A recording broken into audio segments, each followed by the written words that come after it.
Huh. Hi, this is Sam here. So I'm living this farm life, like 400 kilometers from the Melbourne, Secowick. So we are in a dairy farm.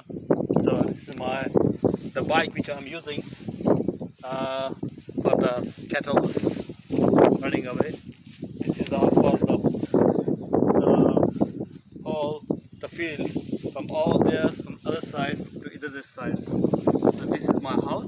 We are living with my. This is my house. We are living with my mates. This is like we share with the other six guys. We are living with the same farms. So working for next 2-3 months for this farm. I think this farm this is pretty big. Like it consists of like 9 to 500 cows. So what we job there in here just we're milking and we will cleaning and everything.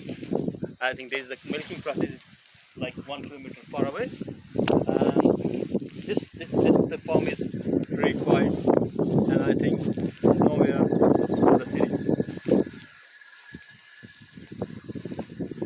And then in the next video I will show you where we milking the cows, how we keep the cows, what we provide them, what we feed them, and how we keep everything clean, everything area. And thanks for that. Just follow my YouTube, subscribe it, and like it so you'll get more videos. Thank you.